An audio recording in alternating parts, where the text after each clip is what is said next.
और आपको सीधे लिए चल रहे हैं केंद्र सरकार के प्रेस कॉन्फ्रेंस में, जहां किसानों के लिए बड़े ऐलान किए जा रहे हैं। गन्ना किसानों को और 2020-21 में 93,011 करोड़ रुपया मिला। 2021-22 में 1,18,618 रुपये मिले और 2022-23 में 1,14,005 रुपये मिले और ये लगभग 99.9% पैसा इनके खाते में सीधा चीनी मिलों द्वारा दिया गया। और इस साल भी अब तक 81% से ज्यादा पैसा अब तक मिल चुका है। तो कैसे मोदी सरकार की गारंटी, मोदी की गारंटी जो है किसानों की आमदन को दोगुना करने के लिए लगातार, इसके लिए हम प्रतिबद्ध भी हैं और सारे कदम उस दिशा में उठाए गए हैं। दूसरा निर्णय, क्योंकि किसान के पास पशुपालन का भी काम होता है, तो नेशनल लाइवस्टॉक मिशन के अंतर्गत एक सब स्कीम, ये हमारे पशुपालन और डेयरी विभाग के मंत्रालय से जुड़ा हुआ है। इसमें एक बड़ा परिवर्तन लाने के लिए, क्योंकि जो हमारे पैक एनिमल्स होते हैं, यानी कि भारवाही पशु जैसे कि घोड़े, ऊंट, गधा, खच्चर आदि की संख्या देश भर में घट रही है और देसी नस्ल की कुछ प्रजातियां लुप्त होने के कगार पर हैं।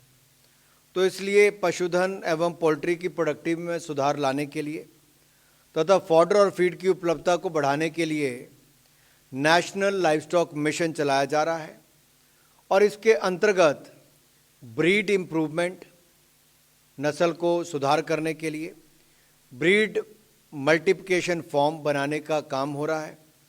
अच्छी क्वालिटी के फॉडर के सीड प्रोडक्शन और सर्टिफिकेशन संबंधी कार्य किए जा रहे हैं और इसके लिए एंटरप्रेन्योर्स के रूप में कोई व्यक्ति हो, इंडिविजुअल हो, सेल्फ हेल्प ग्रुप हो, फार्मर प्रोड्यूसर ऑर्गेनाइजेशन हो, फार्मर्स की कोऑपरेटिव ऑर्गेनाइजेशन हो, इन सबको 50% कैपिटल सब्सिडी इसका प्रावधान दिया गया है और जिसकी अधिकतम सीमा 50 लाख रुपए रखी गई है।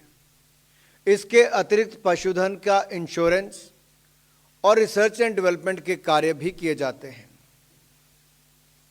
अब मैं इसमें थोड़ा विस्तार में अगर आपको कहूं तो पैक एनिमल्स जैसे कि घोड़े, ऊंट, गधा, खच्चर के ब्रीड मल्टीप्लिकेशन के कार्यों को भी लिया जाएगा और पशुधन जैसे कि पोल्ट्री और पैक एनिमल्स के ब्रीडिंग फार्म को स्थापित किया जाएगा। इसके साथ साथ देश में फॉडर की उपलब्धता को बढ़ाने के लिए डिग्रेडेड फॉरेस्ट लैंड तथा नॉन फॉरेस्ट वेस्ट लैंड, चारागाहों, बंजर भूमि में भी फॉडर के प्रोडक्शन यानी कि चारा के प्रोडक्शन के कार्य को भी लिया जाएगा। तो इसके प्रोडक्शन को प्रोत्साहन देने के लिए गोडाउन की सुविधा हो, रिसीविंग शेड हो या फिर ड्राइंग प्लेटफॉर्म या मशीनरी हो, इसके लिए भी कैपिटल सब्सिडी दी जाएगी। इंश्योरेंस को प्रोत्साहित करने के लिए सभी प्रकार के पशुधन, जिसमें अब पैक एनिमल्स को भी इंश्योरेंस करने का लाभ मिलेगा। अब इसमें एक समान इनको प्रीमियम देना पड़ेगा। पहले लगभग 20% से लेकर 50% तक प्रीमियम देना पड़ता था, अब 15% ही प्रीमियम देना पड़ेगा और इंश्योरेंस की सुविधा सुअर और खरगोश, पिग और रैबिट को छोड़कर 5 कैटल यूनिट की बजाय अब 10 कैटल यूनिट के लिए उपलब्ध होगी।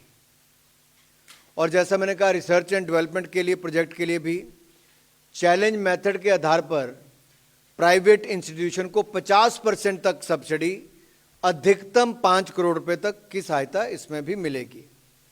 इससे हमें लगभग 20 लाख से ज्यादा किसानों को चारा के प्रोडक्शन के लिए, कल्टीवेशन के लिए और पशुधन संबंधी गतिविधियों के लिए सहायता प्रदान की जाएगी और पशुओं की इंश्योरेंस और छोटे और सीमांत किसानों को इसका बहुत बड़ा लाभ मिलने वाला है।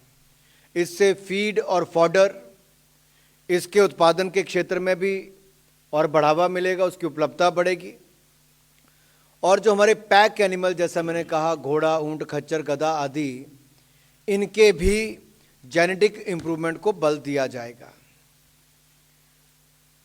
जो तीसरा निर्णय है वो flood management and border area programme को लेकर है। ये हमारे जल शक्ति मंत्रालय के द्वारा इसको किया जाएगा।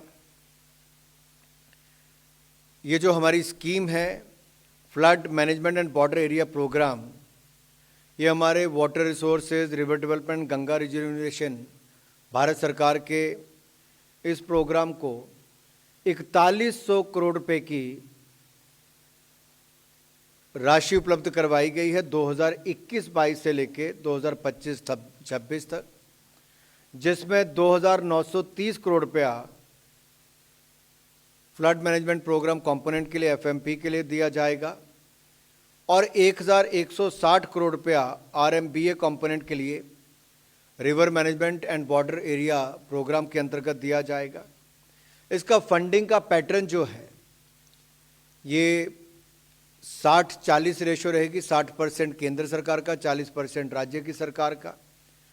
और जो पूर्वोत्तर के राज्य और पहाड़ी राज्य हैं, पहाड़ी राज्यों में जम्मू कश्मीर, हिमाचल और उत्तराखंड आता है, और नॉर्थ ईस्ट के हमारे बाकी राज्य, इनके लिए फंडिंग 90% भारत सरकार, 10% राज्य की सरकारें देगी और यूनियन टेरिटरीज के लिए 100% हम लोग भारत सरकार की ओर से देंगे। तो गन्ना खरीद के मूल्य में बढ़ोतरी की गई, 315 से 340 रुपए प्रति क्विंटल किया गया है। बड़ी खबर, 8% की बढ़ोतरी की गई है गन्ना के मूल्य में। गन्ना के दामों में 8% का इजाफा हुआ है। किसानों को सरकार का बड़ा तोहफा। सोनिका हमारे साथ जुड़ रही हैं।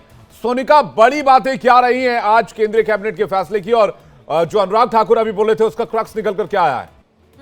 आज क्योंकि विवेक केंद्रीय कैबिनेट की बैठक हुई है, उसके बाद अनुराग ठाकुर सामने आते हैं और गन्ना किसानों को एक बड़ी सौगात दी गई। लेकिन वक्त अभी आप देखिए, किसान लगातार आंदोलन कर रहे हैं, प्रदर्शन कर रहे हैं अपनी मांगों को लेकर। लोकसभा चुनाव बेहद नजदीक है, तारीखों का ऐलान कभी भी हो सकता है। उससे पहले एक बड़ा तोहफा, एक बड़ी सौगात गन्ना किसानों को दी गई है। तकरीबन 25 रुपए प्रति क्विंटल गन्ने की कीमत में बढ़ोतरी कर दी गई है, यानी कि पहले जो 315 था उसे बढ़ा करके 340 रुपए प्रति क्विंटल कर दिया गया है। 8% की ये बढ़ोतरी गन्ना किसानों के लिए ये बड़ा ऐलान सरकार की ओर से कर दिया गया है। इसके अलावा अनुराग ठाकुर तमाम जरूरी बातों का जिक्र कर रहे थे कि कैबिनेट बैठक के दौरान क्या क्या मंथन इस वक्त किया गया है, क्या क्या बातें वहां पर हुई है। लेकिन किसान जो लगातार अपनी मांगों को लेकर अलग अलग बॉर्डर्स पर डटे हुए हैं। फिलहाल 2 दिन के लिए रोक उन्होंने लगा दिया अपने प्रोटेस्ट पर, अपने प्रदर्शन पर, लेकिन लगातार किसानों की ये मांग रही है, जो हमारी मांगे हैं जब तक वो पूरी नहीं हो जाती हम वापस नहीं लौटने वाले हैं। बातचीत हो रही है जो कि बेनतीजा रही है, ये हम सब देख ही रहे हैं, और अब कहा जा रहा है कि आगे भी बातचीत होगी। लेकिन उससे पहले ये एक बड़ा फैसला गन्ना किसानों को लेकर के मोदी सरकार का। विवेक, बिल्कुल, ये बड़ा फैसला, 8% का इजाफा, गन्ना किसानों के लिए खुशी की खबर। 315 से बढ़ाकर 340 रुपए कर दिया गया है प्रति क्विंटल कीमत। 25 रुपए का डायरेक्ट इजाफा दिया गया है।